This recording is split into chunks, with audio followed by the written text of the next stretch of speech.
প্রাণ প্রিয় ফেনীবাসী, আপনারা সবাই কেমন আছেন? পেছনের ভাইরা সবাই ভালো আছেন? আলহামদুলিল্লাহ। আমাদেরকে ভালো রেখেছেন কে? আমাদেরকে সুস্থ রেখেছেন কে? এই মাহফিলে আসার তৌফিক দিয়েছেন কে? সেই রবের জন্য শুকরগুজার হয়ে সকলেই পড়ছি আলহামদুলিল্লাহ। আল্লাহ তাআলার শুকরিয়া আদায়ের পরে আমরা শুকরিয়া আদায় করছি সেই সব ভাইদের যাদের অক্লান্ত পরিশ্রম এবং মেহনতের জন্য আজকের এই চমৎকার প্রোগ্রামটি বাস্তবায়িত হয়েছে।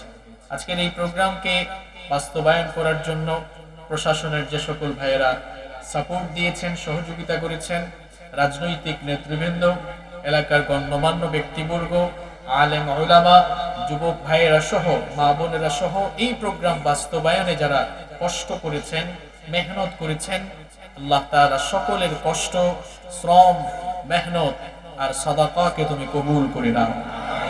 এই মাহফিলে আমরা যারা এসেছি, আল্লাহ তাআলা আপনি আমাদের সকলের জীবনের গুনাহগুলো মাফ করে দেন। In the day of resurrection, কাল কিয়ামতের কঠিন বিভীষিকাময় দিনে এই মাহফিলকে যেন আল্লাহ তাআলা আমাদের সকলের জন্য নাজাতের ওয়াসিলা বানিয়ে দেন। আমরা সবাই বলি আমিন। সম্মানিত ভাইয়েরা, আজকের এই মাহফিলে আমরা যারা এসেছি নিঃসন্দেহে আমরা সৌভাগ্যবান। আমরা যারা সুস্থতার সাথে বেঁচে আছি তারা অবশ্যই সৌভাগ্যবান, আল্লাহর নেয়ামত প্রাপ্ত। কারণ পৃথিবীতে যত নেয়ামত রয়েছে তার মধ্যে সবচাইতে দামি নেয়ামতের নাম হচ্ছে সুস্থতা। এইজন্য নবীজি বলেছেন, সাল্লাল্লাহুল আফওয়া ওয়াল আফিয়া, তোমরা আল্লাহর কাছে সুস্থতার নেয়ামত চেয়ে নাও। ফা ইন্না আহাদান লাম ইউতা বা'দাল ইয়াকিনি খায়রাম মিনাল আফিয়া, কারণ পৃথিবীতে ঈমানের উপরে সুস্থতার চাইতে দামি আর কোনো নেয়ামত নাই। সুবহানাল্লাহ। দেখুন, আজকের সকাল শুরু হয়েছে কত মানুষের আহাজারি, আর্তনাদ, আর্তচিৎকার দিয়ে। কত মানুষের ফজর হয়েছে, সকাল হয়েছে শারীরিক অসুস্থতা কিংবা মানসিক অসুস্থতা দিয়ে। পক্ষান্তরে আমি আপনি সকাল শুরু করেছি শারীরিক সুস্থতা দিয়ে। তাহলে বলেন তো আজকের দিনে আমাদের মতো সুখী মানুষ কি আর কেউ আছে? আপনি কতটা ভালো আছেন সেটা যদি ফিল করতে চান তাহলে এই ফেনী শহরে যে কোনো হসপিটাল আপনি ভিজিট করে দেখেন। সেখানে গিয়ে দেখেন হসপিটালের বেডে কত মানুষ অসুস্থ হয়ে আর্তচিৎকার, আহাজারি করছে। তারা আপনাকে দেখলে সুস্থতার কদর বুঝতে পারে। এজন্য আরবিতে একটি প্রবাদ আছে। আরবরা বলে, আস-সিহহাতু তাজুন আলা রুউসিল আসিহা। ওলামা যারা আছেন তারা তো বুঝেছেন, আস-সিহহাতু তাজুন আলা রুউসিল আসিহা লা ইয়ারাহা ইল্লাল মারদা। এর মানে হচ্ছে সুস্থতা হচ্ছে সুস্থ মানুষের মাথার মুকুট। লা ইয়ারাহা ইল্লাল মারদা, অসুস্থ মানুষ ছাড়া ওই মুকুট অন্য কেউ দেখতে পারে না। আমরা যে শারীরিকভাবে সুস্থ আছি, আমাদের মাথায় সুস্থতার একটা মুকুট আছে, যার কারণে আমরা হাসি খুশি ফিল করছি, আমরা ভালো আছি। এই যে আমাদেরকে দেখলে লা ইয়ারাহা ইল্লাল মারদা, অসুস্থ মানুষরাই আমাদের মাথার দিকে তাকালে বা আমাদের দিকে তাকালে সুস্থতা যে কত বড় নেয়ামত এটা তারা বুঝতে পারে। সুস্থতা হচ্ছে দুনিয়ার সবচেয়ে বড় নেয়ামত। এজন্য বলা হয় যে মানুষ সুস্থ সে হচ্ছে পৃথিবীর সবচাইতে সেরা ধনী। হয়তো প্রথমেই আমার এই কথা শুনে আপনারা অনেকে বুঝতে পারছেন না যে হুজুর এটা কি বলে। টাকা নাই, পয়সা নাই, ঘর নাই, বাড়ি নাই, ফ্ল্যাট নাই, বিল্ডিং নাই, এগুলো থাকলেই না ধনী হয়। রাজনীতি নাই, ক্ষমতা নাই, তো ধনী হইলো কেমনে? আচ্ছা ভাই আমাকে বলেন তো, আপনারা একজন মানুষের কাছে টাকা পয়সা, গাড়ি বাড়ি, ব্যবসা বাণিজ্য, রাজনীতি, ক্ষমতা সব আছে, তারই ধন দৌলত উপভোগের জন্য শরীরটা সুস্থ নয়, অসুস্থ হয়ে বিছানায় পড়ে আছে, তো তার এই ধন দৌলত খাবে কে? তাকে কি আমরা সুখী বলবো নাকি অসুখী বলবো? কথা বলেন না কেন? ফেনী শহরে রিক্সা চালায় এক রিক্সা ড্রাইভার, সারাদিন রিক্সা চালাইয়েছে। রিক্সা চালানোর পর এশার নামাজ পড়ে আলু ভর্তা ডাল ভাত খেয়ে একদম নাকে তেল দিয়ে ঘুমায়, নাক ডেকে ঘুমায়, শারীরিক ভাবে সুস্থ। তার টাকা পয়সা হয়তো নাই, হয়তো তার থাকার জন্য ঘর নেই, তার হয়তো দৌলত নেই, কিন্তু ওই কোটিপতির চাইতে কিন্তু সে অনেক ভালো আছে, সুখে আছে। কারণ পৃথিবীর সবচাইতে দামি নিয়ামত সুস্থতা তার ভেতরে আছে।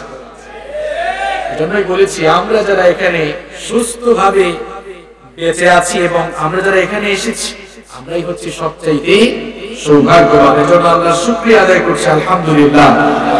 সম্মানিত ভাইয়েরা, আমি খুব লম্বা কথা বলি না, খুব স্বল্প সময়ে কথা বলবো।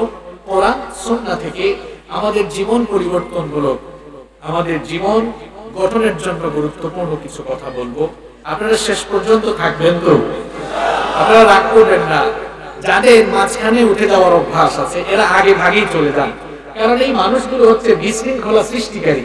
এরা নিজেরাই খারাপ উদ্দেশ্যে আসছে, আর যে সকল ভাইরা ভালো উদ্দেশ্যে এসেছেন, পুরোটা শুনে যাবেন, জীবন পরিবর্তনের নিয়ত করে এসেছেন, এরা তাদেরকে ডিস্টার্ব করে। সুতরাং এই ধরনের বিশৃঙ্খলা সৃষ্টিকারী মানুষ না থাকাই ভালো, এরা আগে ভাগেই চলে যায়। আর যারা হাতে 1-1.5 ঘন্টা সময় নিয়ে আসছেন, ইনশাআল্লাহ কোরআনের সুধা পান করে আমরা কোরআন সুন্নাহর কিছু নলেজ আর্ন করে বাড়ি ফিরব ইনশাআল্লাহ। এই মাহফিলে আমরা যারা এসেছি, আল্লাহ তাআলা কোরআনের বরকতে আমাদের জীবনটাকে বরকতময় করে দাও। আরো আস্তে বলে আমিন। আপনারা আল্লাহর বরকত চান না? কে কে হাত তুলেন তো? এই যে একজন চায় না, অসুবিধা নাই, না বুঝে হাত তুলছে। না বুঝে হাত তুললেও এটা আল্লাহ নিবেন না। আল্লাহ বাহিরেরটা নেন না, আল্লাহ ভেতরেরটা নেন। সুবহানাল্লাহ বলেন। আল্লাহ বাহিরেরটা নেন না, ভেতরেরটা নেন। মাঝে মাঝে মানুষ মারা গেলে আমরা কি বলি? ভাই ভাই সব, এই লোকটা কেমন ছিল? সবাই বলে খুব ভালো ছিল। মাঝখান থেকে একজন বলে, সে যে কেমন চুল আর চামার ছিল, এটা তো আমার চেয়ে ভালো কেউ জানে না। আলাকে তো মুখেরটা নিবে না, নেবে কোনটা? ভিতরেরটা। তো যাই হোক, যিনি হাত তুলেছেন বুঝে তুলেন নাই, না বুঝে তুলছেন, আল্লাহ মাফ করবেন কিনা ইনশাআল্লাহ। তাহলে আমরা বরকত চাই। সবাই বরকত চান তো? বরকত চান তো? এখন প্রশ্ন হলো, what do you mean by Baraka? What's the definition of বারাকা? এই যে আপনারা সবাই বলবেন বরকত চান, এখন প্রশ্ন হচ্ছে এই বরকত মানে কি? বরকত মানে কি? আমরা অনেকেই মনে করি দুনিয়াতে অনেক ধন সম্পদের মালিক হতে পারা, বিরাট ব্যবসা প্রতিষ্ঠান থাকা, অনেক সহায় সম্পদ থাকা মানে বরকতবান হওয়া। এরকম কাউকে দেখলে আমরা বলি, মাশাআল্লাহ, লোকটা মনে হয় খুব বরকতবান। কিন্তু বরকত মানে কি এটা? একজন মানুষ অনেক লম্বা হায়াত পেয়েছে। ভালো করে শুনেন, একজন মানুষ অনেক লম্বা হায়াত পেল, 60, 70, 80 বছর বাঁচলো, কিন্তু এই জীবনটাকে সে খুব একটা কাজে লাগাইতে পারে নাই, ইবাদত বندگی করতে পারে নাই। তাহলে তার হায়াতের মধ্যে বরকত আছে না নাই? কথা বলেন। খুব গুরুত্বপূর্ণ কয়েকটা প্রশ্ন করব, বিবেক নাড়া দিয়ে তারপরে জবাব দিয়ে। তাহলে তার জীবনে বরকত নাই। আরেকজন খুব পরিশ্রম করে, কিন্তু যেরকম পরিশ্রম করে ওই অনুযায়ী রেজাল্ট আসে না, তার মানে তার ওই পরিশ্রম বা কাজের মধ্যে বরকত নেই। আরেকজন অনেক টাকা পয়সা উপার্জন করে, কিন্তু কোন দিকে আসে আর কোন দিকে যায় কোনো হিসাব নিকাশ নাই, তার মানে তার আয় উপার্জনে কোনো বরকত। বরকত এটা খুবই গুরুত্বপূর্ণ বিষয়। বারাকা আরবিতে বলা হয় বারাকা, ইটস অ্যান অ্যারাবিক ওয়ার্ড।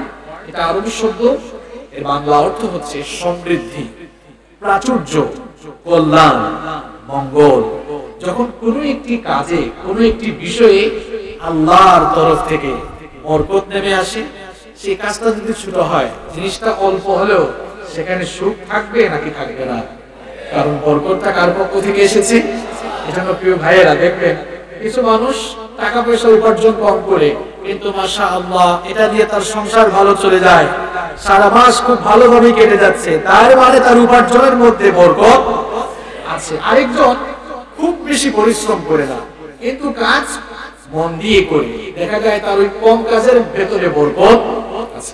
আরেকজন খুব বেশি হায়াত পায় নাই, 20-30 বছর দুনিয়ায় ছিল, 30-40 বছরে অনেক কাজ করে ফেলেছে, হায়াত পেয়েছে কম, কাজ করে ফেলেছে বেশি, তাহলে তার হায়াতে বরকত আছে না নাই? তার মানে তার হলো এই, যেই ব্যক্তির জীবনে বরকত আসে, যেই মানুষের জীবনে আল্লাহর তরফ থেকে বরকতের বাড়িধারা নেমে আসে, ওই লোকটার জীবনটা কল্যাণকর হয়, ওই লোকটা দুনিয়া আখিরাতে সফল হয়, আর যার জীবনে আল্লাহর তরফ থেকে বরকত নেমে আসে না, তার দুনিয়ায় সুখ নেই, দুনিয়াও ব্যর্থ, আখিরাতও ব্যর্থ। তাহলে আমরা সবাই বরকত চাই কি চাই না? কথা বলেন, বরকত চান কি চান না? বরকত যদি আমরা পেতে চাই, আমাদের জীবনটাকে যদি আমরা বরকতময় করতে চাই, বরকতের উৎস হিসেবে এই কোরআনুল কারীম এবং সুন্নাহর মধ্যে এমন কিছু আমলের কথা বলা হয়েছে। এই আমলগুলো আমাদের জীবনে থাকলে আল্লাহ তাআলা আমাদের জীবনে বরকতের ফলধারা প্রবাহিত করবেন। সুবহানাল্লাহ। আমি আজ আপনাদের সাথে মাত্র 15টি আমল শেয়ার করতে চাই।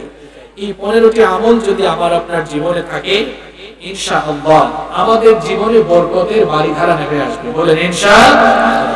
এবার শুনেন, এই মাহফিলগুলো আজ ঐতিহ্য হারিয়ে ফেলছে।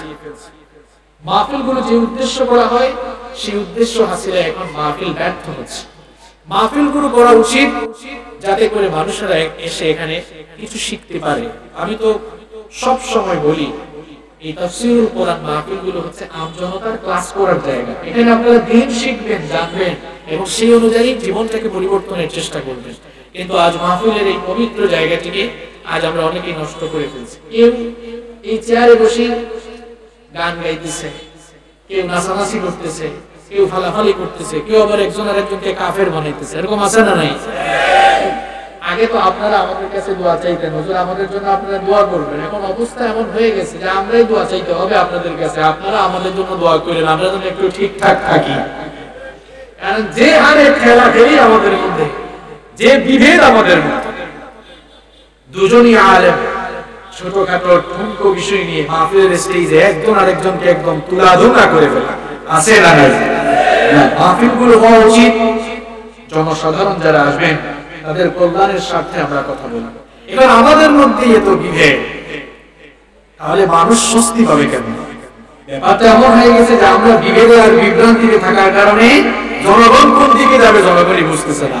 তবে কোরআন সুন্নাহ যেদিকে আমরা আছি, আলেমে আলেমে বিভেদ করে জালিমে জালিমে দোস্তি, আলেমে আলেমে বিভেদ করে জালিমে জালিমে দোস্তি, পথের ঠিকানা জানা নেই কারো, কে কোথায় পাবে স্বস্তি, কে কোথায় পাবে স্বস্তি। আলেমে আলেমে বিভেদ করে জালিমে জালিমে দোস্তি, পথের ঠিকানা জানা নেই কারো, কে কোথায় পাবে স্বস্তি, কে কোথায় পাবে স্বস্তি। সালাতে রুহাত কোথায় ভাববে নবীর উপরে বুকে, আমিন বলবে চুপি সারে নাকি সজরে আওয়াজ ফুঁকে। এবারে কোন খেলাধুলা হচ্ছে এগুলা বলেন?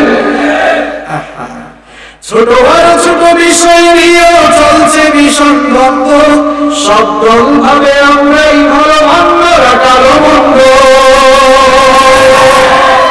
ফরজ নিয়ে তো মারামারি নেই, নফলে সফল নূর, টুপি রাখার আকৃতি নিয়ে গবেষণা হয় খুব।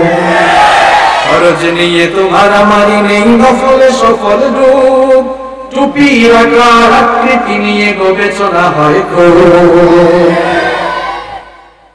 এখন টুপি দেখেই আমরা বুঝছি এই টুপি নাকি ওই দলের, ওই টুপি নাকি আরেক দলের। আস্তাগফিরুল্লাহ, এই টুপি নিয়ে গবেষণা চলছে। ফরজ নিয়ে আমাদের মধ্যে মারামারি আছে, এই নফল নিয়ে ফেলাফেলি করে আছে এই অবস্থা। ফরজ নিয়ে তো মারামারি নেই, নফলে সফল নূর, টুপি রাখার আকৃতি, টুপি রাখার আকৃতি নিয়ে গবেষণা হয় খুব। এই সুযোগে আল্লাহ দেখো হাকিয়ে বেড়ায় হস্তি, জালেমে জালেমে দোস্তি, আলেমে আলেমে বিভেদ করে জালিমে জালিমে দোস্তি, পথের ঠিকানা জানা নেই কারো, কে কোথায় পাবে স্বস্তি, কে কোথায় পাবে স্বস্তি। খেতির নেশায় আলেমের মন ব্যস্ত, ভীষণ ব্যস্ত, এই সমাজের সব কাজ তাই জালেমের হাতে ন্যস্ত।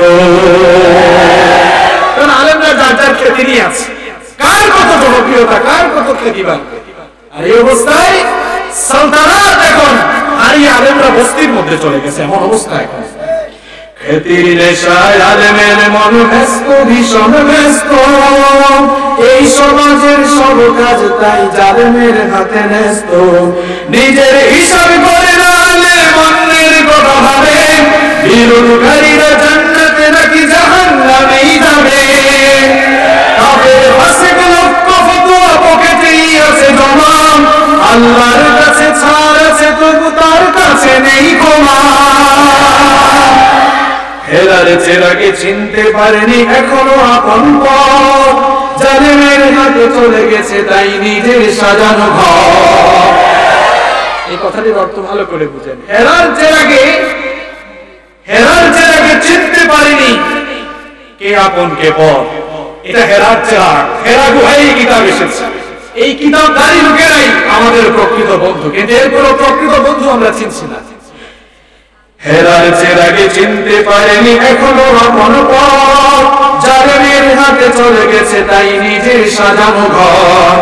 সালতানাতের মিনার হারিয়ে আশ্রয় তার বস্তি, জালেমে জালেমে দোস্তি, আলেমে আলেমে বিভেদ এখন জালেমে জালেমে দোস্তি। পথের ঠিকানা জানেনি কারোকে কোথায় পাবে স্বস্তি, আলেমে আলেমে জালেমে জালেমে দোস্তি, আলেমে আলেমে বিভেদ এখন জালেমে জালেমে দোস্তি। পথের ঠিকানা জানেনি কারোকে কোথায় পাবে স্বস্তি, কে কোথায় পাবে স্বস্তি। ঠিক না? আসুন সবাই ঐক্যবদ্ধ হই, সবাই এক প্ল্যাটফর্মে দাঁড়াই, তাহলে এই উম্মার উপরে রহম করবেন কে? আল্লাহ আমাদেরকে বুঝার তৌফিক দান করেন। সম্মানিত ভাইয়েরা, আমি বলছিলাম আমরা আমাদের জীবনে বারাকা যদি পেতে চাই, কোরআন সুন্নাহ থেকে এমন কিছু আমল রয়েছে, ওই আমলগুলো করলে আমাদের জীবনে বরকতের বাড়িধারা হাসিল করবেন কে? মাত্র 15টি আমলের কথা আপনাদেরকে বলছি। দয়া করে এই 15টি পয়েন্ট সবাই মুখস্থ করবেন। প্রয়োজনে যাদের কাছে স্মার্টফোন আছে নোট করে নিয়ে যাবেন। তাহলে আজকের এই মাহফিল যারা এত কষ্ট করে আয়োজন করেছেন, আমি কষ্ট করে এসেছি, কষ্ট করে কথা বলছি, সবকিছু সার্থক হবে ইনশাআল্লাহ। তাহলে আজকে আমরা কয়টি আমলের কথা জানবো? সবাই একটু জবানটা খুলে বলেন তো কয়টি? 15টি। নাম্বার 1 শুরু হচ্ছে, মুখস্থ করতে হবে। আমি কিন্তু আলোচনার শেষে পড়া আদায় করব, মানে ক্লাস টেস্টের মতো। সবাই 15টা মুখস্থ করছেন কিনা? এই 15টা বিষয় আমাদের মধ্যে থাকলেই দেখবেন সুবহানাল্লাহ, বরকত কারে কয়? আপনার জীবনে শুধুই বরকত আসবে, শুধুই বরকত আসবে।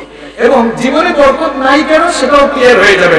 এই 15টি বিষয় যার মধ্যে নাই তার জীবনে বুঝবেন বরকত পাবে না। নাম্বার 1, 1 নাম্বার হচ্ছে আল্লাহ তাআলার তরফ থেকে বরকত পেতে হলে ঈমানদার হয়ে তাকওয়া ভিত্তিক জীবন যাপন করতে হবে।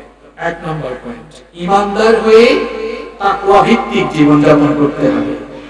আপনি আমি যদি ঈমানদার হয়ে যাই, পাক্কা ঈমানদার হয়ে যদি আমরা তাকওয়া ভিত্তিক জীবন যাপন করি, রব্বুল আলামিন বলেছেন শুধু আসমানের বরকত নয়, আসমান জমিনের বরকতের বাড়িধারা আমি তোমাদের জন্য খুলে দেব।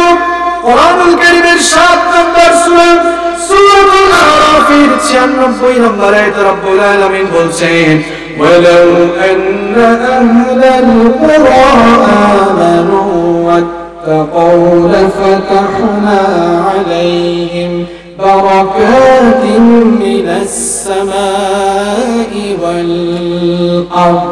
রব্বুল আলামিন বলছেন যদি জনপদের লোকেরা ঈমান আনে, ঈমান আনার পরে তারা যদি আল্লাহকে ভয় করার নীতি অবলম্বন করে, তাকওয়ার নীতি অবলম্বন করে যদি জীবন পরিচালনা করে, তাহলে আমি তাদের জন্য আসমান আর জমিনের বরকতের বাড়িধারা আমি খুলে দেব। শুধু সুবহানাল্লাহ বললে চলবে না, তা আবেগ দেখাইলে চলবে না। ভালো করে বুঝেন আল্লাহ কি বললেন? দুটো কোয়ালিটি অর্জন করো, ঈমানদার হও, এরপরে মুত্তাকি হও। এখন আপনারা বলবেন হুজুর আমরা ঈমানদার আছি, এই ওয়াজ করা লাগবে না। আপনাকে বুঝতে হবে হোয়াট ইজ ঈমান। ঈমানটা কি? আপনার মন চাইলো আর মুখ দিয়ে ঘোষণা দিলেন লা ইলাহা ইল্লাল্লাহু মুহাম্মাদুর রাসূলুল্লাহ সাল্লাল্লাহু আলাইহি ওয়াসাল্লাম। আপনার মন চাইলো আপনি মুখ দিয়ে কালেমার ঘোষণা দিলেন, বললেন আল্লাহ আর তার রাসূলের উপর ঈমান এনেছেন। আর বাস্তব জীবনে দেখা যায় আপনার জীবনযাপন আল্লাহ আর তার রাসূলের তরিকা বিরোধী। আপনি একদিকে মুখ দিয়ে ঈমানের কথা বলে অন্যদিকে আল্লাহ আর তার রাসূলের তরিকা বিরোধী কাজ করছেন, ঈমান বিরোধী কাজ করছেন। এবং ঈমান বিরোধী কাজ করে যে ঈমানের দাবি আপনি করছেন, এর নাম ঈমানদারি নয়, এর নাম বেঈমানি, এর নাম মুনাফিকি। তাহলে কিভাবে ঈমানদার হবেন? এক মুখে ঈমানের কথা বলবেন, অন্যদিকে কথা বলার সময় মিথ্যা বলবেন। একজন ঈমানদার কি মিথ্যা বলতে পারে? একদিকে ঈমানের কথা বলবেন, অন্যদিকে গীবত করবেন, চুগলখুরি করবেন। একদিকে ঈমানের কথা বলবেন, অন্যদিকে মানুষের হক মেরে খাবেন। এমনি ভাবে ঈমানের কথা একদিকে বলবেন আর অন্যায় অপকর্মে নিজেকে জড়িয়ে ফেলবেন, তাহলে বোঝা যাবে এই লোকটা মৌখিক ভাবে ঈমানদার হলেও আল্লাহ আর তার রাসূলের কাছে সে এখনো ঈমানদার হতে পারে। নিজের ঈমানকে শিরক, কুফর, নিফাক, কয়টা কথা বললাম? কথা বলেন কয়টা? শিরক, কুফর, নিফাক। 4 নাম্বার বিদআত। 5 নাম্বার আল্লাহর অবাধ্যতা, আল্লাহ ও রাসূলের অবাধ্যতা। এই 5টি বিষয় থেকে নিজের ঈমানকে হেফাজত রেখে আপনি যদি ঈমানের রাস্তায় চলতে পারেন, আপনার গোটা জীবনে বরকত নাযিল করে দিবেন কে? ঈমানদার হতে হবে আর তাকওয়া ভিত্তিক জীবন যাপন করতে হবে। এখন প্রশ্ন হতে পারে, what's the definition of taqwa? What do you mean by taqwa? তাকওয়া বলতে আপনি কি বুঝেন? আসলে একজন ঈমানদারের ঈমানকে টিকিয়ে রাখার হাতিয়ারের নাম হলো তাকওয়া। সুবহানাল্লাহ। তাকওয়া হচ্ছে মুমিনের এমন গুরুত্বপূর্ণ একটি কোয়ালিটি, এটি যে অর্জন করে, এটি যার ভিতরে ডেভেলপ হয়ে যায়, তার মর্যাদা আল্লাহর কাছে সবার উপরে চলে যায়। সুবহানাল্লাহ বলতে মন চায় না? আর একটি মাত্র কোয়ালিটি এই তাকওয়া যার ভিতরে থাকে না, ওই মানুষটা খারাপ হতে হতে শয়তানের চাইতেও আরো খারাপ হয়ে যায়। কারণ যার ভিতরে তাকওয়া থাকে না, দুনিয়ার কোনো আকাম কুকাম বা খারাপ কাজ করতেও তার অন্তরে আর দ্বিধাবোধ কাজ করে। তাকওয়া শব্দটি তো আরবি, এর বাংলা অর্থ কি? ভয় করা, সাবধান হওয়া, সতর্ক হওয়া, পরহেজ করা, আত্মশুদ্ধি অর্জন করা, অনেক অর্থ রয়েছে। আমি যদি সংক্ষেপে বলতে চাই হোয়াট ইজ তাকওয়া, তাহলে সংক্ষেপে উত্তর হলো কেবলমাত্র আল্লাহকে ভয় করে দুনিয়ার সকল অন্যায় থেকে নিজেকে বাঁচিয়ে রাখার নাম হলো তাকওয়া। তাকওয়া কারে বলে? একটা ঘটনা দিয়ে তাকওয়া শেষ করে ফেলবো, শুনবেন তো? এটা আবুল তাবুল বানানো আমার কোনো কাহিনী নয়। সুনান বাইহাকির ভিতরে বর্ণিত হয়েছে, আব্দুল্লাহ ইবনে ওমর রাদিয়াল্লাহু আনহু তিনি একবার তার সাথীদেরকে নিয়ে এক সফরে বের হলেন। দুপুরবেলা যখন খাবারের সময় হয়ে গেল, তিনি তার সাথীদেরকে বললেন, খাবার গ্রহণের জন্য দস্তরখানা বিছাও। তার সাথীরা এবার খাবার গ্রহণের জন্য দস্তরখানা বিছালেন। তারা যখন খাবার গ্রহণ করতে যাবেন, এমন সময় আব্দুল্লাহ ইবনে ওমর রাদিয়াল্লাহু আনহু লক্ষ্য করলেন তাদের পাশ দিয়ে একজন রাখাল বালক অতিক্রম করছে। আব্দুল্লাহ ইবনে ওমর রাদিয়াল্লাহু আনহু ওই রাখালকে ডেকে বললেন, ও রাখাল, খাবার গ্রহণের জন্য আমরা দস্তরখানা বিছিয়েছি, তুমিও আমাদের সঙ্গে বসে যাও, আমাদের সঙ্গে আজ তুমি দুপুরের খাবার গ্রহণ করো। ওই রাখাল ছেলে তখন বলল, আপনি যে আমাকে খাবার জন্য ইনভাইট করেছেন এজন্য আমি খুশি হয়েছি, কিন্তু আমি তো আপনাদের সাথে খেতে বসতে পারবো না। আব্দুল্লাহ ইবনে ওমর রাদিয়াল্লাহু আনহু তখন বললেন, কি কারণে তুমি আমাদের সাথে খেতে বসতে পারবে না? রাখাল ছেলেটি তখন বলল, আমি রোজা রেখেছি, এই জন্য আমি আপনাদের সাথে খাবার খেতে বসতে পারবো না। আব্দুল্লাহ ইবনে ওমর রাদিয়াল্লাহু আনহু তখন বললেন, যেহেতু এখন রমজানের মাস নয়, নিশ্চয়ই তুমি নফল রোজা রেখেছো। আজকের আবহাওয়া অত্যন্ত গরম, প্রচন্ড গরম পড়েছে। মরুভূমির এই রুক্ষ সূক্ষ্ম আবহাওয়ার ভেতরে আমাদেরকে দিয়েছো তুমি, আর আমাদের কাছে অনেক ভালো ভালো খাবার আছে। নফল রোজা ভাঙলে তো কোনো অসুবিধা নাই, গুনাহ হবে না। তুমি চাইলে আজ আমাদের সাথে খাবারে অংশগ্রহণ করতে পারো। ওই রাখাল ছেলেটি তখন বলল, ঠিক, আমি তোমাকে চিনি না, আমি তোমার সম্পর্কে জানি না, তবে তুমি যা আমাকে দাওয়াত খাবার জন্য বলেছো, রোজা না রাখলে তো আমি খেতে পারতাম, আর তোমার কথাই তো আমি রোজা ভাঙতে পারবো না, কারণ আমি তো ওই 0 দিনের জন্য আমল করে যাচ্ছি, যেদিন মানুষের আমল ছাড়া কোনো কিছু কাজে লাগবে না। আব্দুল্লাহ ইবনে ওমর রাদিয়াল্লাহু আনহু তার এই ক্ষুধাভীতি দেখে কিছুটা অবাক হয়ে গেলেন। অবাক হয়ে তিনি এবার ভাবলেন, এমনি এমনি তো তোমাকে ছাড়া যায় না, একটু টেস্ট করা দরকার, তুমি কতটা মুত্তাকি, কতটা পরহেজগার একটু দেখে নেই। আব্দুল্লাহ ইবনে ওমর রাদিয়াল্লাহু আনহু তিনি এবার রাখাল ছেলেটিকে তার কাছে ডাকলেন, কাছে ডেকে তাকে প্রশ্ন করলেন, তোমার সঙ্গে যে ছাগলের পাল রয়েছে, এই ছাগল পালের মালিক কে? এই রাখাল ছেলেটি তখন বলল, এই ছাগল পালের মালিক আমি নই, আমার একজন মালিক রয়েছে, তার আন্ডারে আমি চাকরি করি, তার ছাগলগুলো আমি মরুভূমিতে চড়াই। আব্দুল্লাহ ইবনে ওমর রাদিয়াল্লাহু আনহু তখন বললেন, তাহলে তুমি এক কাজ করো, এই ছাগল কিংবা এই মেষের পাল থেকে আমার কাছে একটা বিক্রয় করে দাও, নগদ অর্থ তোমাকে দিব। আর তুমি যেহেতু রোজা রেখেছো, সেটি জবাই করে কিছু মাংস তোমাকে হাদিয়া দিব, গিফট দিব, যেন তুমি ইফতারে খেতে পারো। নগদ বিক্রি করলে নগদ তুমি লাভ করতে পারবে। এবার সে বলল, আপনাকে তো আগেই বলেছি এগুলোর মালিক আমি নই, সুতরাং যেগুলোর মালিক আমি নই কিভাবে আমি আপনার কাছে বিক্রি করব? আব্দুল্লাহ ইবনে ওমর রাদিয়াল্লাহু আনহু তো তাকে টেস্ট করছেন, পরীক্ষা করছেন।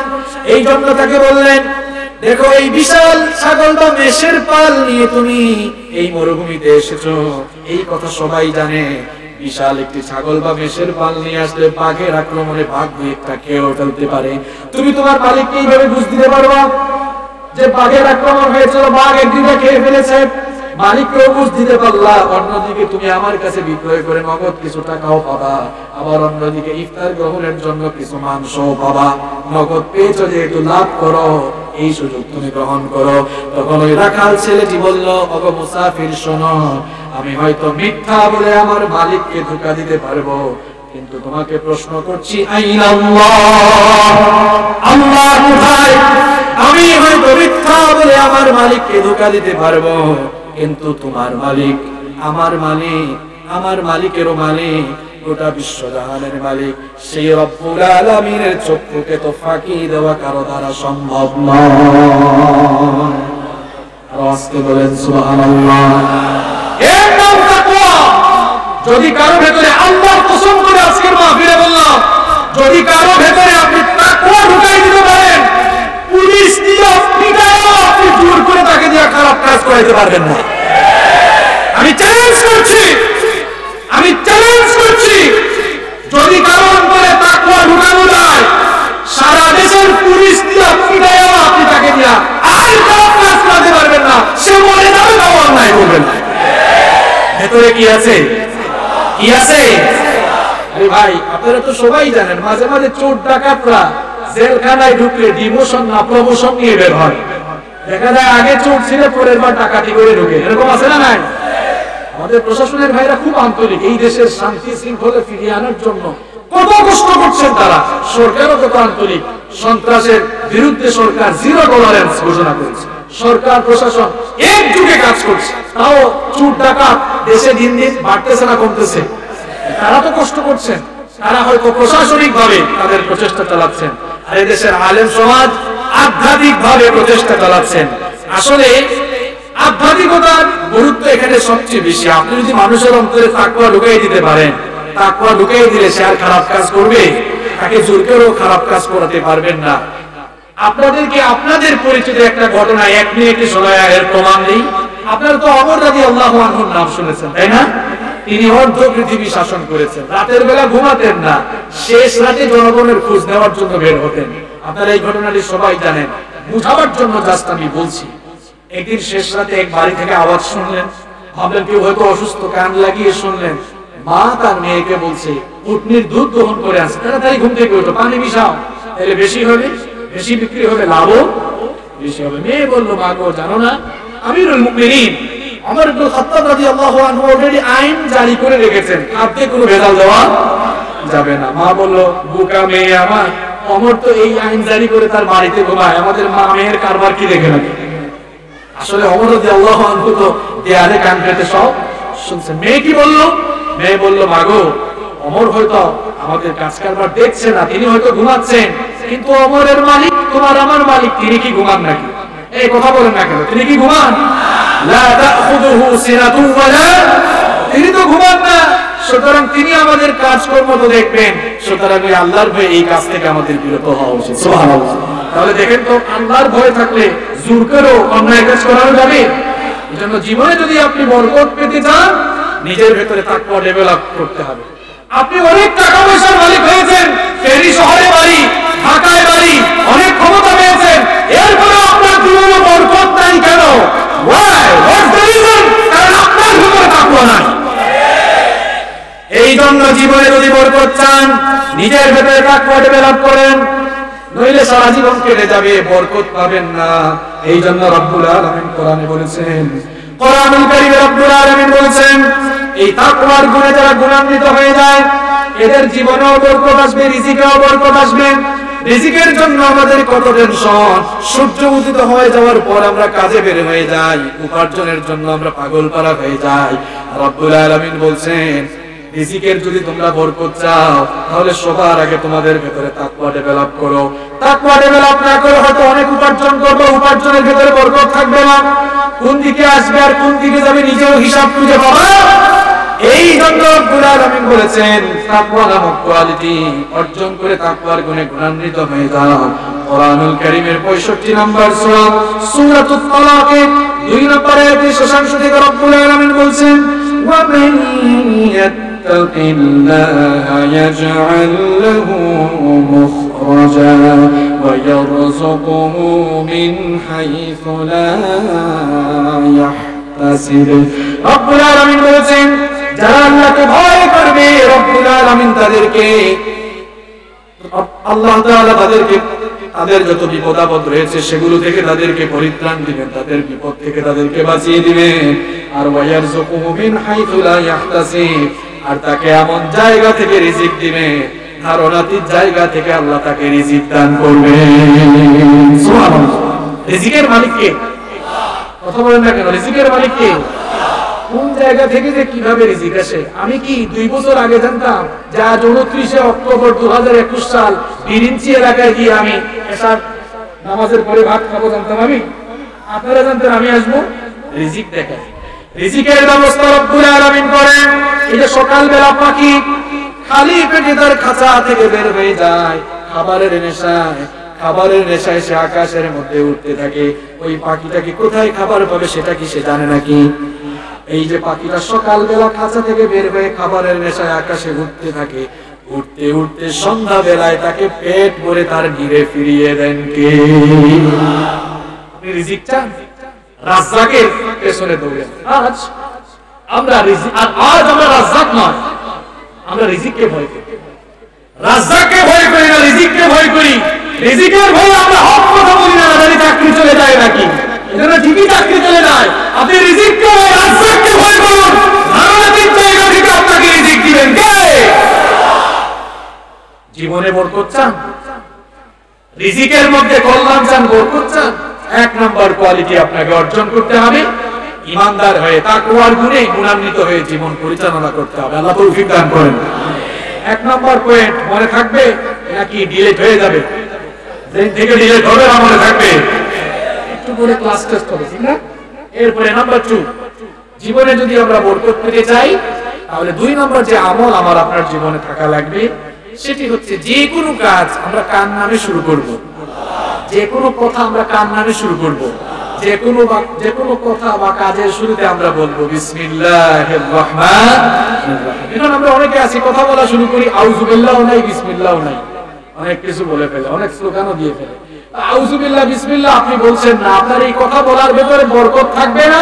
যারা শুনবে এদের ভেতরে এই কথাগুলো আথর পড়বে। এই জন্য আপনি বিসমিল্লাহ বলবেন। যদি যে কোনো কাজে আপনি বরকত চান তাহলে আপনি বিসমিল্লাহ বলে কাজটা শুরু করবেন, তাহলে ওই কাজের মধ্যে বরকত দিবেন কে? এই জন্য নবীজি বলেছেন মুসলিম শরীফের 2018 নম্বর হাদিস, عن جابر بن عبد الله رضي الله عنه أنه سمع النبي صلى الله عليه وسلم يقول, জাবির বিন আব্দুল্লাহ রাদিয়াল্লাহু আনহু হাদিসটি বর্ণনা করেছেন। তিনি বলেছেন আমি নবীজিকে বলতে শুনেছি, নবীজি বলেছেন ইদা দাখালা রাজুলু বাইতাহু ফাযাকারাল্লাহু ইনদা দুখুলিহি ওয়া ইনদা তাআমিহি ক্বালা আশ-শাইতানু লা মাবিতা লাকুম। আমি নবীজিকে বলতে শুনেছি কোন লোক যখন তার ঘরের মধ্যে ঢুকে ঘরে ঢোকার সময় সে যখন আল্লাহর নাম নেয় অর্থাৎ বিসমিল্লাহির রহমানির রহিম বলে, শয়তান তখন তার অনুচরদেরকে বলে লা মাবিতা লাকুম ওয়ালা আশা, এই ঘরে তোমাদের থাকারও জায়গা নাই, খাবারও জায়গা নাই, কারণ এই ঘরের মধ্যে যে লোক ঢুকেছে সে কি করেছে? কথা বলেন না কেন? যেই কথা যেই কাজে কিংবা ঘরে ঢুকলে বিসমিল্লাহ বললে ওই ঘরের ভিতরে কি আর শয়তান ঢুকতে পারে নাকি? শয়তান আর ঢুকতে পারে না। আর যেই কাজে শয়তানের পার্টিসিপেট থাকে না ওই কথা ওই কাজের ভিতরে বরকত নেমে আসে তার পক্ষ থেকে। এই জন্য নবীজি বলেছেন ওয়া ইদা দাখালা, আর যখন কোন লোক এমন ভাবে প্রবেশ করে ফালাম ইয়াযকুরিল্লাহ ইনদা দুখুলিহি, ঘরে ঢোকার সময় সে যখন আল্লাহর নাম নেয় না, অর্থাৎ ঘরে ঢোকার সময় যারা বিসমিল্লাহ বলে না, শয়তান তখন বলে তার অনুচরদেরকে, তার সঙ্গী সাথীদেরকে বলে, আদরাকতুমুল মাবিত, তোমাদের জন্য সুসংবাদ, থাকার জন্য তোমরা একটা ঘর পেয়ে গেছো, থাকার জন্য তোমরা একটি ঘর পেয়ে গিয়েছো। আর কোন মানুষ যখন খাবারের শুরুতে বিসমিল্লাহ বলে না, শয়তান তখন তার সঙ্গী সাথীদেরকে বলে, আদরাকতুমুল মাবিত ওয়াল আশা, তোমরা এবার এই ঘরের মধ্যে থাকা এবং খাওয়া দুইটারই জায়গা পেয়েছো। এজন্য আপনি যদি বিসমিল্লাহ বলে ফেলেন, তাহলে ওই কথা বা ওই কাজে কিংবা ঘরে ঢোকার সময় বিসমিল্লাহ বলে ফেললে শয়তান আর ঢুকতে পারবে। ঘর থেকে বের হওয়ার সময় আপনারা বিসমিল্লাহ পড়েন তো? কারা কারা পড়েন? হাত তোলেন তো। মাশাআল্লাহ, বিসমিল্লাহ পড়ে বের হবেন, তাহলে আর কোনো ক্ষতি হবে না। আপনাকে হেফাজত করবেন কে? এরপরে ঘরে ঢোকার সময় বলবেন বিসমিল্লাহ। অনেকে হুজুরদেরকে গিয়ে বলে, হুজুর ঘরের মধ্যে মনে হয় ভূত টুত থাকে, একটু তাবিজ দেন তো। আপনার ঘরে ভূত থাকবে না, শয়তান জিন থাকবে না, কার ঘরে থাকবে? ঘরে ঢোকার সময় তো বিসমিল্লাহর আমল আপনার ভেতরে নাই। আমার ছাত্র ভাইরা যারা আছে, তোমরা যারা পড়াশোনা করছো, এই যে বইটা খুলেছো, পড়তে বসেছো, বইটা খুলবে বিসমিল্লাহ বলে। বিসমিল্লাহ বলে করার পরে তুমি দোয়া করো, রব্বি জিদনি ইলমা। এরপরে পড়া শুরু করো, দেখবা খুব অল্প সময়ে অনেক পড়া তুমি মুখস্থ করতে পেরেছো। কারণ পড়ার মধ্যে যদি বরকত না থাকে, সারা রাত পড়বা কিন্তু ওই পড়া কোনো কাজে আসবে না। কিন্তু আল্লাহর নামে পড়া শুরু করো, ওই পড়ায় বরকত দিবেন কে? আমার ব্যবসায়ী ভাইয়েরা দোকানটা খুলছেন, বিসমিল্লাহ বলে খোলেন। আপনি যে কোনো কাজ বিসমিল্লাহ বলে শুরু করেন, তাহলে ওই কাজের মধ্যে বরকত দিবেন কে? আল্লাহ তাআলা বরকত দিবেন। তাহলে যে কোনো কথা বা যে কোনো কাজের শুরুতে আমরা কি বলবো? তাহলে বরকত দিবেন কে? তাহলে বরকত লাভের 2 নম্বর যে আমল আমরা শিখলাম, কথা বা কাজের শুরুতে যে কোনো কথা, যে কোনো কাজ শুরু করব, আমরা পড়ব বিসমিল্লাহির রহমানির রহিম। নাম্বার 3, জীবনে বরকত লাভের 3 নম্বর আমল হলো নামাজের সময় হয়ে গেলে দুনিয়ার সমস্ত কাজ বন্ধ করে দিয়ে নামাজে শামিল হওয়া। কারণ যার জীবনে নামাজ নাই, তার জীবনে বরকত। দেখা যায় যোহরের আযান হয়েছে, সে তার কাজেই আছে।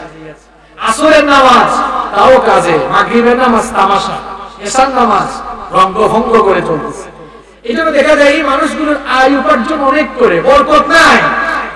তার জীবনে অনেক পরিশ্রম করে, বরকত নাই। কারণ তার জীবনে কি নাই? নামাজ নাই। কি নাই? এখন নামাজ পড়লে যে জীবনে বরকত আসে, এটা তো আমার কথা নয়। কথা কি বলেছেন কে? আরো আস্তে বলেন, বলেছেন কে?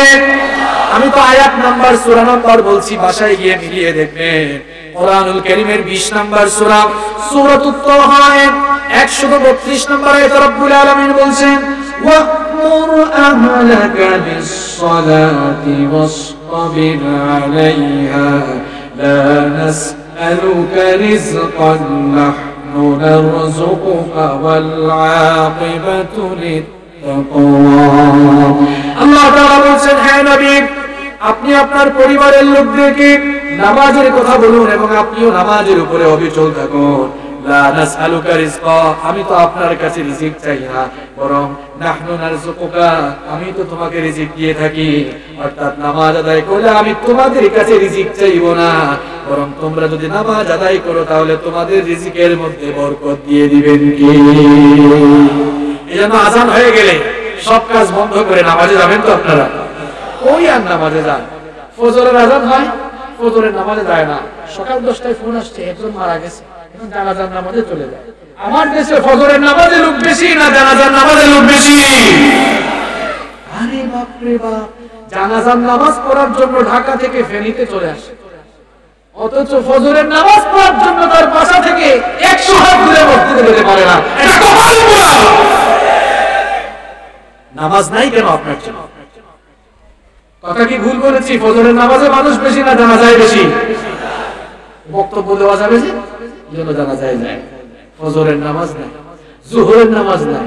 এই জন্য আমার জাতীয় কবি খুব সুন্দর বলেছেন, ঘুমাইয়া কাজা করেছ ফজর, তখনও জাগনি যখন যোহর, খেলায় খেলায় কেটেছে আসর, মাগরিবের ওই শুনিয়া যাক, এখনো জামাতে হওরে শামিল, এখনো এর সাথে আছে স্থান, বাজিছে দামামা ভাদ্রে আমামা, শির উঁচু করে মুসলমান, দাওয়াত এসেছে নয়া জামানার, ভাঙা কেল্লা ইউরে নিশান। ফজর ঘুমে যায়, যোহর কাজে যায়। আপনার জীবনে বরকত আসবে কেমনে? ভাই আমাকে বলেন, আপনার জীবনে তো নামাজ নাই, নামাজ যখন হয়ে যাবে, আপনি অফিসে আছেন, মিটিং এ আছেন, সব বন্ধ। আপনি নামাজকে বলবেন না কাজ আছে, কাজকে বলবেন নামাজ আছে। জীবনে বরকত পাবেন ইনশাআল্লাহ। আরে ভাই, ফজরও পড়লেন না, জোহরও নাই, 5 ওয়াক্তের নামাজ নাই, শুধু জুমার দিনে গিয়ে সাজদা দেয়। আমার দেশে, আপনাদের এই ফেরিতে মনে হয় জুমার নামাজই নাই। জুমার নামাজে মানে সারা সপ্তাহে আসে না, শুধু জুমার নামাজেই যায়। এরকম কিছু মুসল্লি আছে তো, তার সারা সপ্তাহের নামাজ কোথায়? পুরো সপ্তাহের নামাজ কোথায়? আবার কেউ কেউ আছে মাসিক নামাজে, শুধু রমজান মাসে নামাজে যায়, রমজান মাস ছাড়া তাকে দেখা যায় না। আছে এরকম আছে? কেউ আছে বার্ষিক নামাজি, 2 ঈদ ছাড়া আর মসজিদেই যায় না। আবার কেউ সিজনাল নামাজি, সে শুধুমাত্র সিজনে সিজনে মনে করেন শবে বরাত আসছে, কদরের রাত, মেরাজের রাত, এই সকল সিজনে সিজনে তার মসজিদের আশেপাশে দেখা যায়। আর কাউকে কাউকে শুধু জানাজার নামাজে দেখা যায়। এই যে অনিয়মিত নামাজি, এরা সফল নাকি নিয়মিত যারা আল্লাহকে 5 বার সাজদা দেয় তারা সফল? এটা আমার কথা নয়। আপনি কোরআনের 23 নম্বর চ্যাপ্টার 23 নম্বর সূরা খুলেন, দেখেন আল্লাহ সেখানে বলেছেন কদ আফলাহাল মুমিনুন, successful indeed are the believers. সফলকাম হয়েছে তারা, কারা? আল্লাযীনা হুম ফি সালাতিহিম খাশিউন, those who humble themselves in their prayer, যারা তাদের নামাজে বিনয়ী হয়। এরপর আরো কয়েকটি কোয়ালিটি আল্লাহ বর্ণনা করেন আর শেষ করলেন, ওয়াল্লাযীনা হুম আলা সালাওয়াতিহিম ইউহাফিজুন, যারা তাদের 5 ওয়াক্তের নামাজের হেফাজত করে, 5 ওয়াক্ত নামাজ ভালোভাবে আদায় করে। এরপরে আল্লাহ তাদের ব্যাপারে বললেন, উলাইকা হুমুল ওয়ারিসুন, এরা উত্তরাধিকারী। প্রশ্ন, কিসের উত্তরাধিকারী? আল্লাহ বলছেন শুধু জান্নাত নয়, ভালো করে শুনেন, আল্লাযীনা ইয়ারিফুনাল ফিরদাউস, আল্লাযীনা ইয়ারিফুনাল ফিরদাউস। আল্লাহ বলছেন এরা সেই জান্নাতের ওয়ারিস, সেই জান্নাতের উত্তরাধিকারী। জান্নাত তো 8টি ক্লাসে বিভক্ত, সবচেয়ে ফার্স্ট ক্লাস জান্নাত, জান্নাতুল ফিরদাউসের দরজা মরার পরে তার জন্য উন্মুক্ত হয়ে যায়। সুবহানাল্লাহ। সালাত ইজ দ্য কি অফ সাকসেস। নামাজ তো সফলতার চাবি, এটা জান্নাতের চাবি। নামাজ নাই, জান্নাতও। কিয়ামতের দিনে নামাজের ব্যাপারে আপনাকে প্রথম প্রশ্ন করা হবে। আমার যুবক ভাইগুলো নামাজে যায় না, যুবক ভাইগুলো নামাজে যায় না। তারা বলে হুজুর এখন কি টাইম হয়েছে নাকি? দেখেন না চুল দাড়ি এখনো কালো, সাদা হোক তারপরে যাব। ভাইরে, তোমার মতো কত যুবক চুল দাড়ি সাদা হওয়ার আগেই মরে গিয়েছে, আছে না নাই? পৃথিবীতে আসার সিরিয়াল আছে, যাওয়ার কোনো সিরিয়াল নাই। ভাই বোন দেখা যায় 4-5 জন, দেখা যায় বড় ছেলের আগে মা বাপকে থইয়া সবার ছোট ছেলে মেয়ে মারা যায়। কি এমন চিত্র সমাজে আছে? চোখের পলকে তুমি হতে পারো লাশ, চিরতরে বন্ধ হবে তোমার নিঃশ্বাস। চোখের পলকে তুমি হতে পারো লাশ, চিরতরে বন্ধ হবে তোমার নিঃশ্বাস। হবে তোমার নাম মসজিদের মাইকে, বাড়িওয়ালা নাই রে, বাড়ি নাই রে দুনিয়াতে, বাড়িওয়ালা নাই রে, বাড়ি নাই রে দুনিয়াতে, বাড়িওয়ালা নাই রে, বাড়ি নাই রে দুনিয়াতে, বাড়িওয়ালা নাই রে, বাড়ি নাই রে দুনিয়াতে। বাড়ি থাকবে, বাড়িওয়ালা থাকবে। গাড়ি বাড়ি মিল ফ্যাক্টরি টাকার পাহাড়, বিলাসিতায় কেটেছে জনম কত অহংকার। গাড়ি বাড়ি মিল ফ্যাক্টরি টাকার পাহাড়, বিলাসিতায় কেটেছে জনম কত অহংকার। দামি কাপড় ছেড়ে হবে, দামি কাপড় ছেড়ে হবে সাদা কাফন পরিতে, বাড়িওয়ালা নাই রে, বাড়ি নাই রে দুনিয়াতে, বাড়িওয়ালা নাই রে, বাড়ি নাই রে দুনিয়াতে, বাড়িওয়ালা নাই রে, বাড়ি নাই রে দুনিয়াতে, বাড়িওয়ালা নাই রে, বাড়ি নাই রে দুনিয়াতে। এই দুনিয়া ভাড়া বাড়ির মতো। মনে করেন আপনি এই বিল্ডিং এ থাকেন, এই বাড়ির মালিক আপনাকে বলল আগামী মাসেই বাসা ছাড়তে হবে।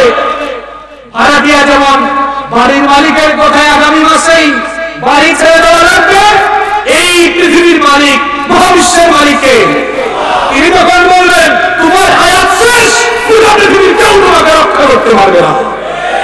কিসের নেশায় আপনি পড়ে আছেন? কিসের ঘুমে পড়ে আছেন? দুনিয়ায় মাত্র 1 বছরের আপনি ভাবছেন আগামীকাল মিটিং করবেন, কালকে ওখানে যাবেন, আরে ভাই আজকে রাত পোহাও কিনা তার কোনো গ্যারান্টি নাই আপনার। এখন প্রযুক্তি কত উন্নত, ঘরে বসে গোটা পৃথিবীর খবর এখন নেওয়া যায় কি যায় না? ঘরে বসে গোটা পৃথিবীর খবর আপনি নিতে পারবেন, কিন্তু এই খবর নেওয়ার কোন সোর্স আপনার কাছে নাই। হয়তো আপনার জন্য কাপড়ের কাপড় এসে দোকানে রেডি, আপনি জানেন না। কি ঠিক বলেছি? কোন ধোঁকায় আপনি পড়ে আছেন? শয়তান ধোঁকা দিয়ে আপনাকে মসজিদ থেকে ফিরিয়ে রাখছে। আচ্ছা বলেন তো, নামাজে না গেলে সবচেয়ে খুশি হয় কে? এ ভাই কথা বলেন না কেন? সবচেয়ে খুশি হয় কে? আর নামাজে গেলে খুশি হয় কে? তাহলে দৈনিক নামাজ দিয়েছেন আল্লাহ কয়বার?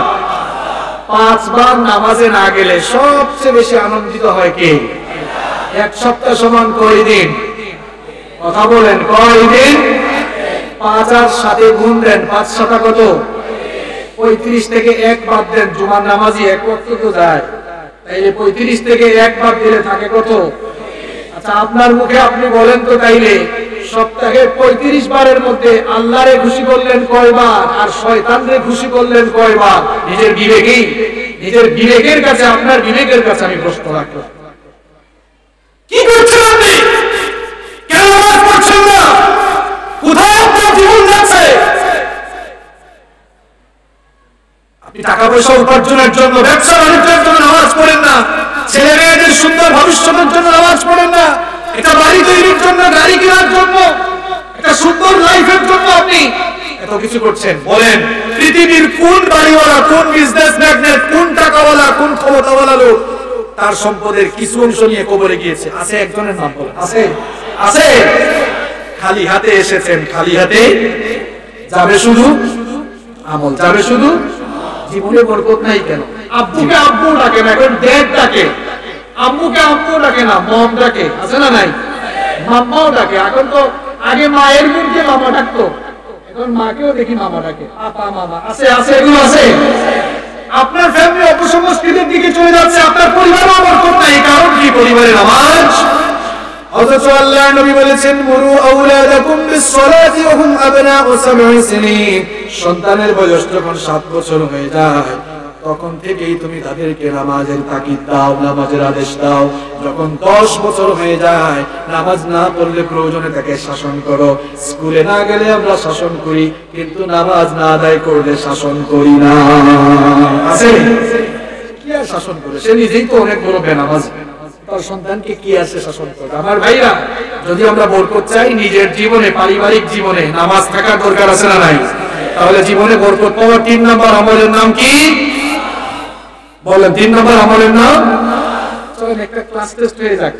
কষ্ট হচ্ছে আপনাদের? কিছুক্ষণ থাকা যাবে না, সংক্ষেপ করে ফেলবো আমরা। 1 নম্বর কি বলেছি? মাশাআল্লাহ, দেখছেন সবার মেমোরাইজেশন ক্যাপাসিটি, মেমোরাইজ ক্যাপাসিটি খুব ভালো। নাম্বার 2। 2 নম্বর কি বলেছি?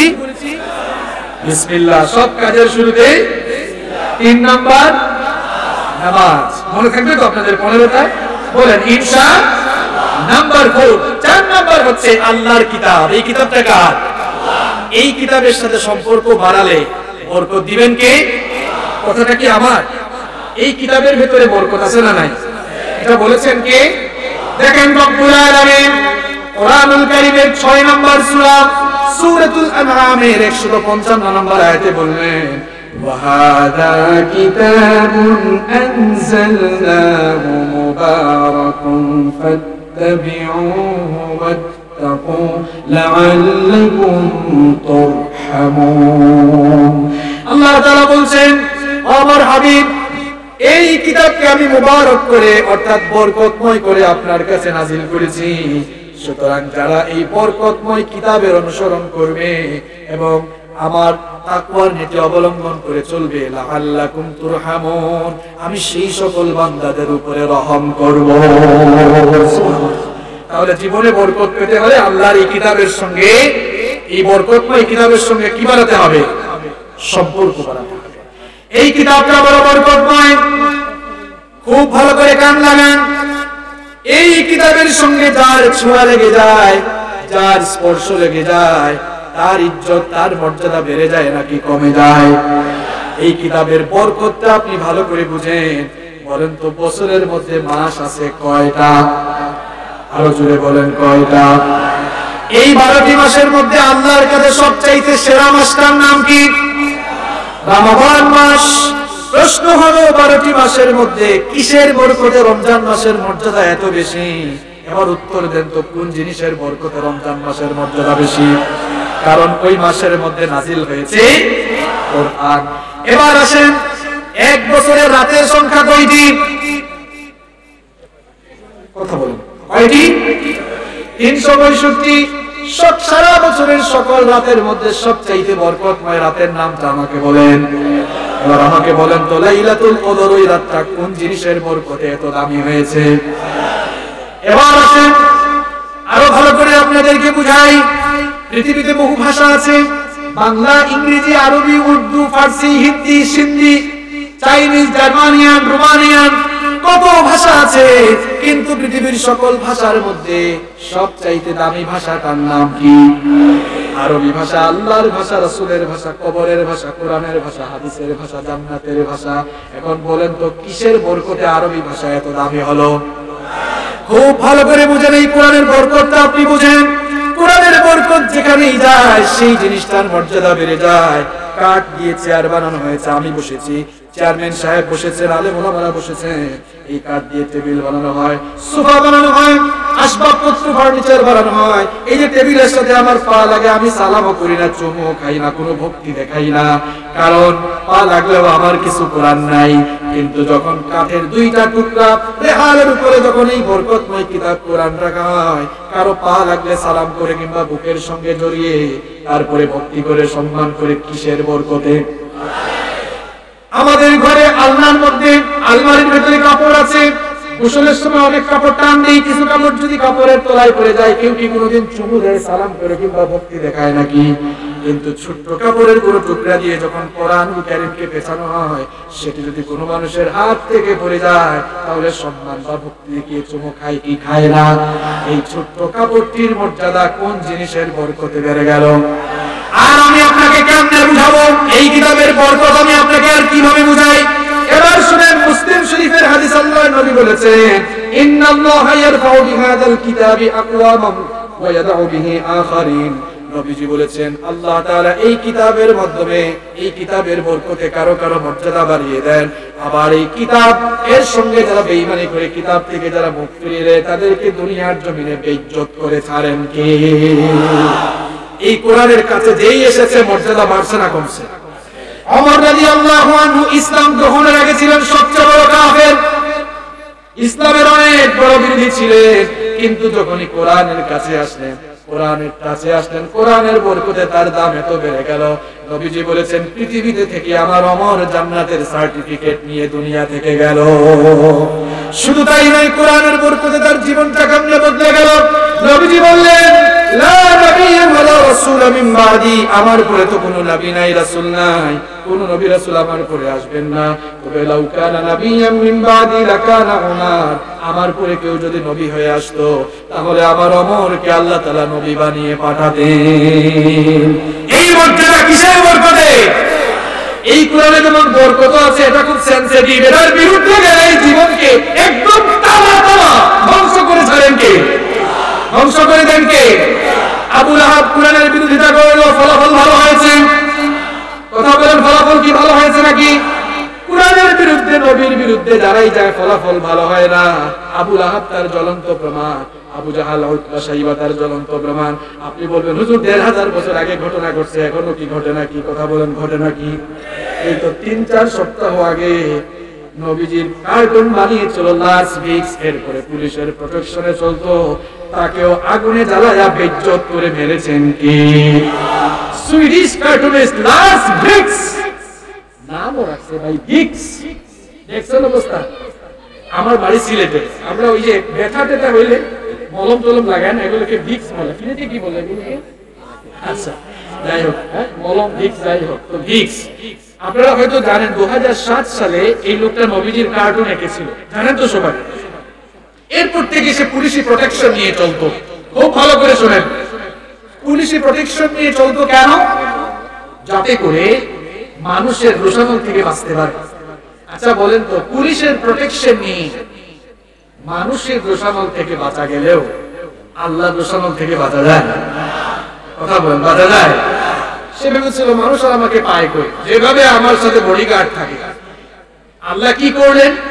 ওই পুলিশের গাড়িতে থাকা অবস্থায় আগুন লাগলো, অ্যাক্সিডেন্ট করে আগুন লাগলো। কিছু কিছু অনলাইন পোর্টালে দেখেছি, আগুন যখন নিভাতে গিয়েছে আগুন নাকি আরো বাড়ছে। গজবটা কার? গজবটা কার?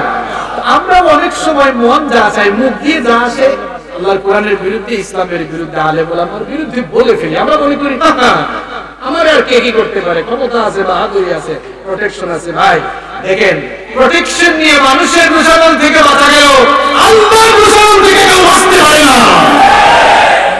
এই লাস ভিক্সের ঘটনা একেবারে চোখে আঙ্গুল দিয়ে দেখাই দিলাম। আল্লাহ আমাদেরকে হেদায়েত দাও। আরো আসতে বলেন আমিন। তাহলে জীবনে আমরা বরকত চাই। জীবনে বরকত চাইলে এই কোরআনকে আমাদের বুকের সঙ্গে লাগাতে হবে, কোরআনের সঙ্গে সম্পর্ক তৈরি করতে হবে। এখন কোরআনের সঙ্গে সম্পর্ক তৈরি করবেন কেমনে? সকালবেলা চুমো দিবেন, তারপরে ঘরের উপর রেখে দিবেন, তাকের উপর। এটা কি সম্পর্ক বাড়ানো?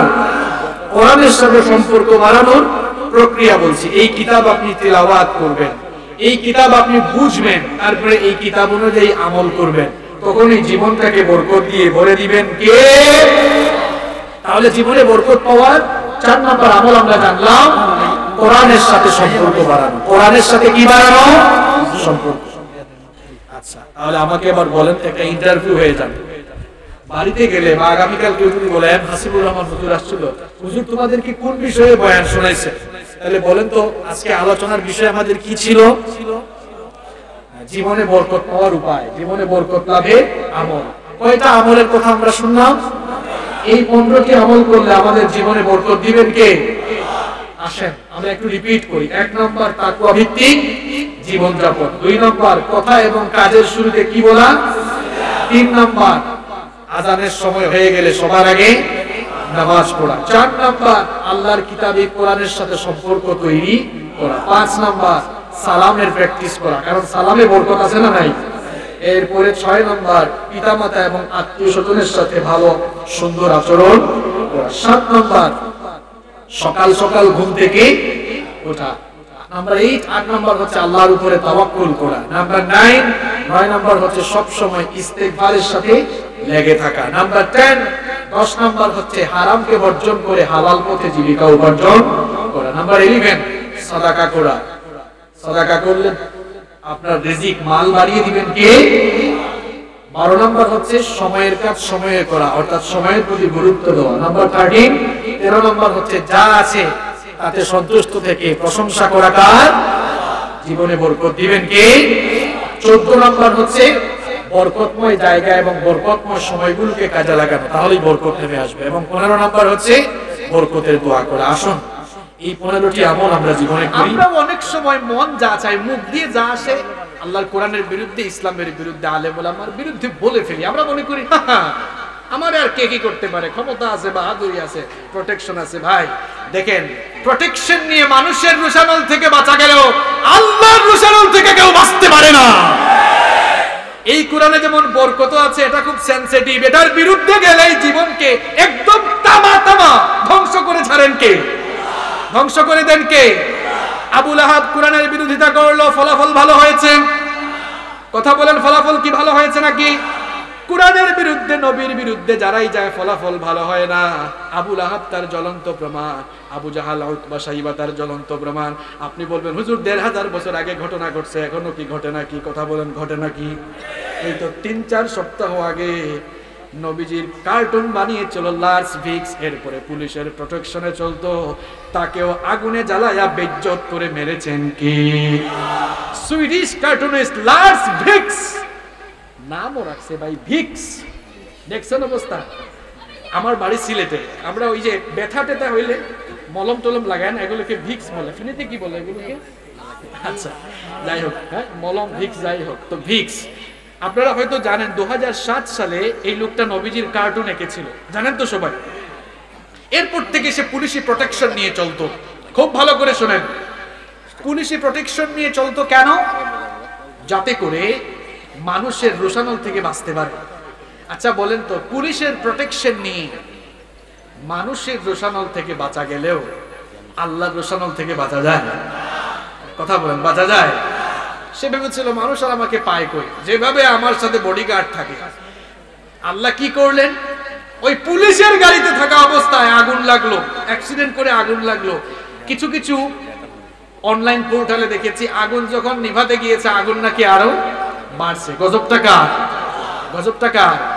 আমরা অনেক সময় মন যা চাই, মুখ দিয়ে যা আসে আল্লাহর কোরআনের বিরুদ্ধে, ইসলামের বিরুদ্ধে, আলেম ওলামার বিরুদ্ধে বলে ফেলি। আমরা মনে করি আমার আর কে কি করতে পারে, ক্ষমতা আছে, বাহাদুরি আছে, প্রোটেকশন আছে। ভাই দেখেন, প্রোটেকশন নিয়ে মানুষের রোশানল থেকে বাঁচা